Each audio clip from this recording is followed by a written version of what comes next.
আমাদের দেশের মানুষ মুসলমান, ইসলাম প্রিয় না। যদি ইসলাম প্রিয় হতো তো এদেশে ইসলাম থাকতো রাষ্ট্রীয় ধর্ম এবং সংসদ আর বিচার ব্যবস্থায় থাকতো ইসলাম।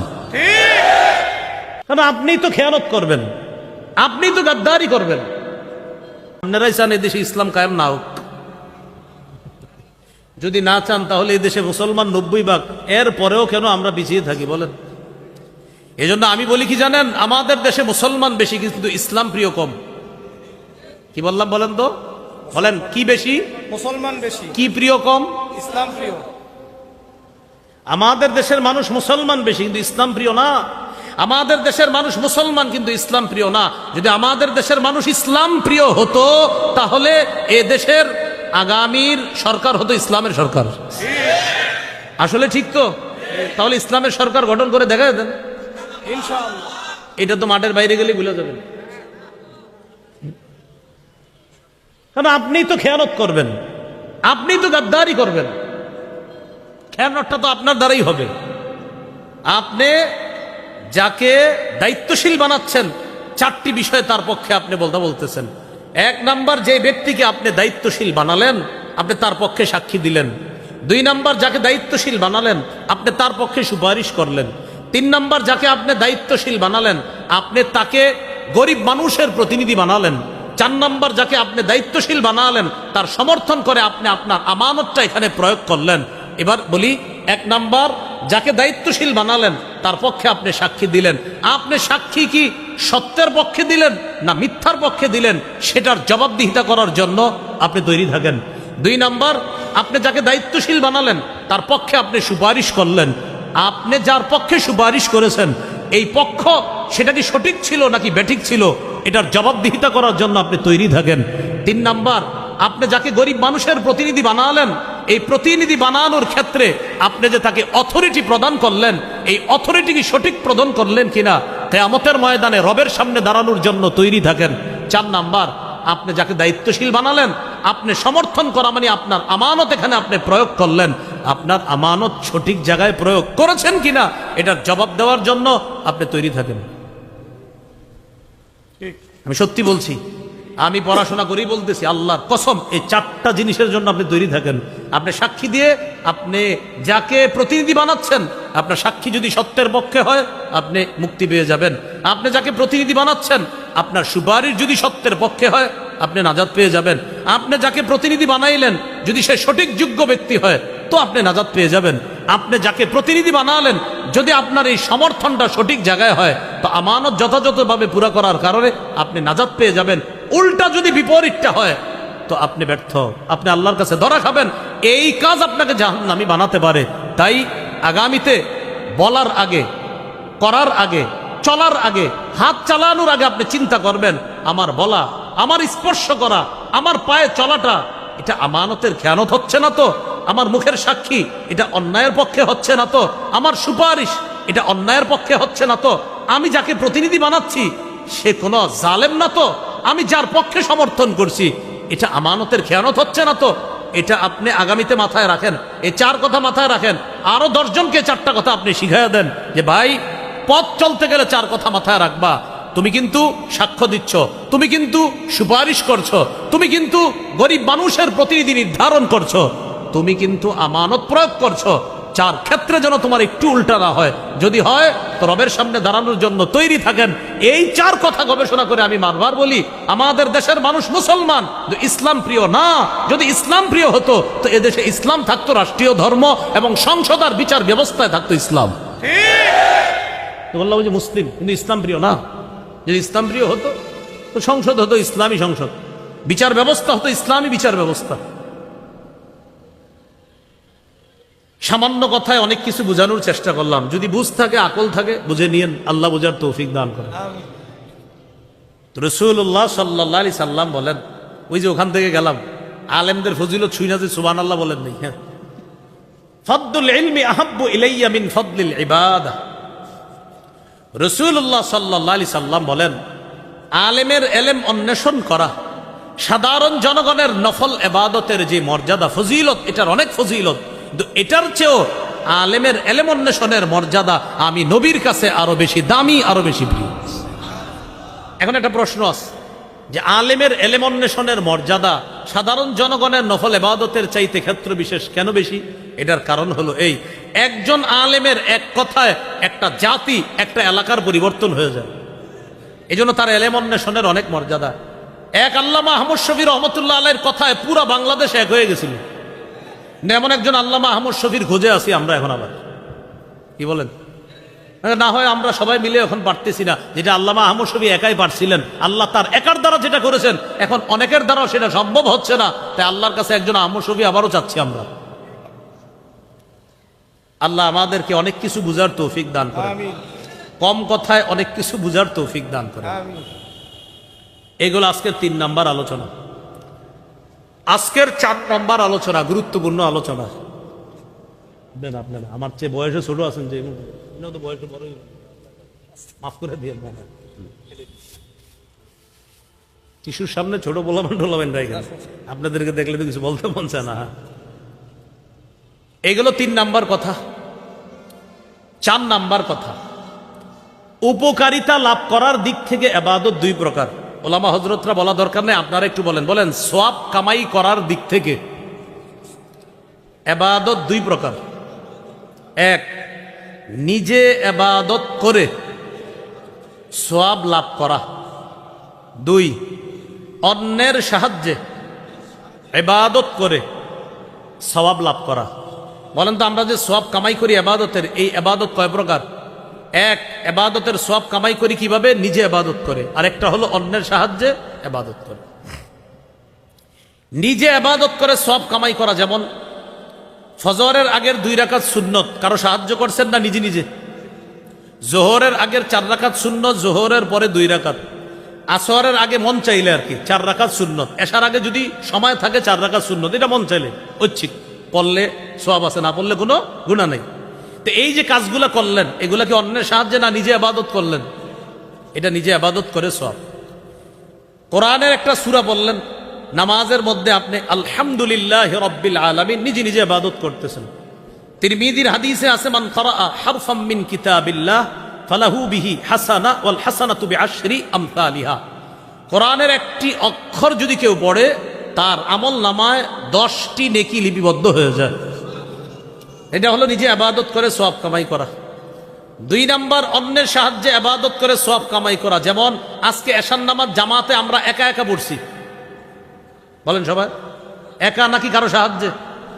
কার সাহায্যে? ইমামের। বলেন কার সাহায্যে? তাহলে সুন্নত নামাজের সওয়াবটা একা একা ইবাদত করে কামাই করি, আর জামাতের সওয়াব কারো সাহায্যে ইবাদত করে সওয়াব কামাই করি। জামাতের সওয়াব পাইতে হলে কমপক্ষে 2 জন লাগবে, আর একা সওয়াব যেটা কামাই করি এটা একা একা নামাজে। তো ইমামের পিছনে জামাতে যে সালাত আদায় করি, একা নামাজ আদায় করলে সওয়াব যা পাইতাম, ইমামের সাথে আদায় করার কারণে 27 গুণ বেশি সওয়াব আল্লাহ দান করেছে। তো এই জন্য একটা হলো নিজে ইবাদত করে সওয়াব কামাই করা, আর একটা অন্যের সাহায্যে। অসহায় মানুষকে সহযোগিতা কইরা যে সওয়াব পাবেন, এটাও অন্যের সাহায্যে সওয়াব কামাই করা। যেমন সাহায্য করলেন গরিবকে, গরিবের সাহায্যে সওয়াব পাইলেন আপনি, সুবহানাল্লাহ। আবার দেখেন কি বলি, সাহায্য করলেন গরিবকে, গরিবের কারণে সওয়াব পাইলেন আপনি। এই জন্য গরিবকে মাঝে মাঝে দান করলে ওর জন্য দোয়া করবেন, আল্লাহ তোমারে বাঁচায় রাখুক। বাঁচায় রাখুক কেন বলবেন? আপনি আল্লাহকে বলবেন বা মনে মনে বলবেন, আলহামদুলিল্লাহ গরিব আছে বলে আজকে সৎকার সওয়াবটা আমি পাইছি, ও না থাকলে আপনি এটা পাইতেন না। তো গরিবকে দান করার সওয়াব পাইলেন, এটা ওর সাহায্যে। যেমন বুখারীর বর্ণনা 5353 নম্বর হাদিস, আস-সাঈ আলাল আরমিলা ওয়াল মিসকিন কাল মুজাহিদি ফি সাবিলিল্লাহ আবিস সাইবিন নাহার আল কাইমিল লাইল আল কানিতি বিআয়াতিল্লাহ। রাসূলুল্লাহ সাল্লাল্লাহু আলাইহি সাল্লাম বলেন, কোন ব্যক্তি যদি বিধবা নারীর সহযোগিতায় এগিয়ে যায় অথবা অসহায় মানুষকে সহযোগিতা করার জন্য এগিয়ে যায়, তাকে আল্লাহ কি পরিমাণ সওয়াব দান করবেন? মুজাহিদ জিহাদ করলে যেই সওয়াব, সারাদিন নফল রোজা রাখলে যেই সওয়াব, সারা রাত তাহাজ্জুদ পড়লে যেই সওয়াব, অন্যকে সহযোগিতা করলে আল্লাহ তাকে এই সবগুলা সওয়াব দান করেন। তাহলে আমরা গুরুত্বপূর্ণ 2টি প্রকার শিখলাম ইবাদতের।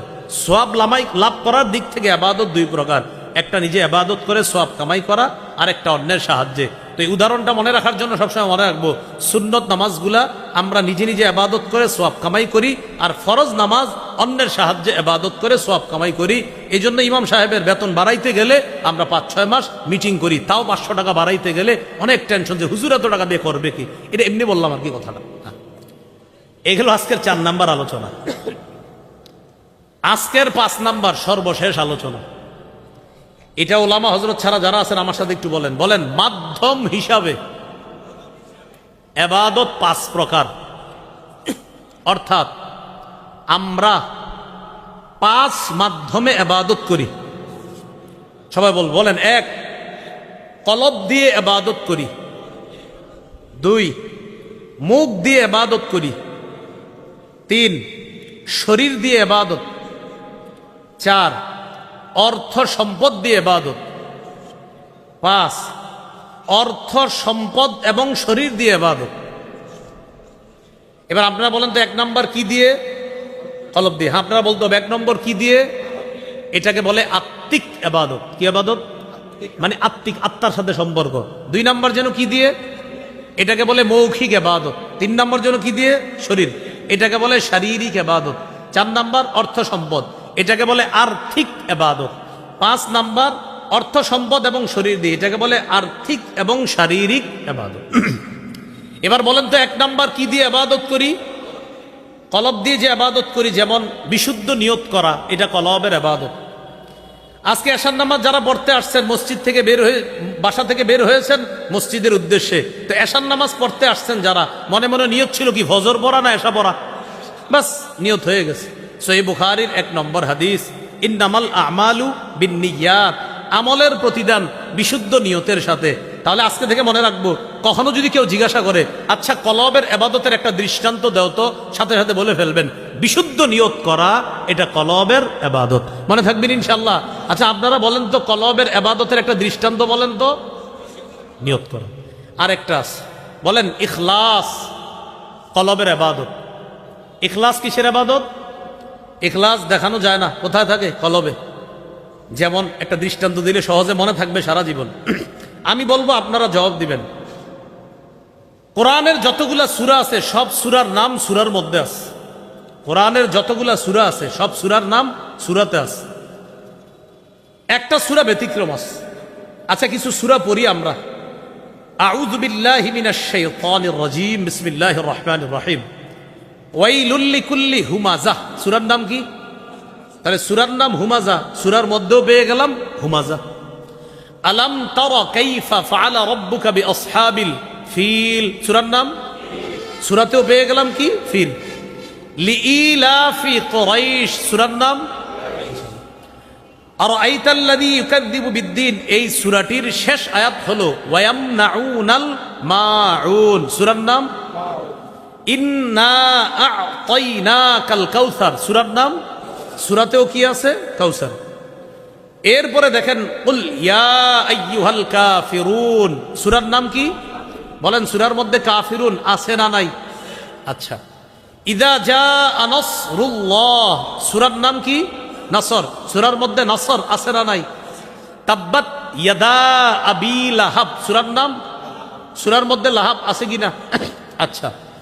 এরপরে একটা সূরা বাদ দিয়ে পরেরটায় যাই। কুল আউযু বিরাব্বিল ফালাক, সূরার নাম কি? ফালাক শব্দটা সূরার মধ্যে আছে কিনা? কুল আউযু বিরাব্বিন নাস, সূরার নাম কি?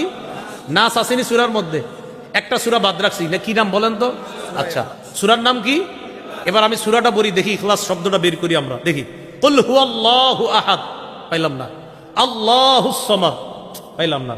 লাম ইয়ালিদ ওয়া লাম ইউলাদ ওয়া লাম ইয়াকুল লাহু কুফুয়ান আহাদ, কোথায়? নাম তো ইখলাস, সূরার মধ্যে কি না ইখলাস? আল্লাহ আমাদেরকে শিখাইতে চায় ইখলাস দেখানো যায় না, তাই সূরার নাম রাখছি ইখলাস।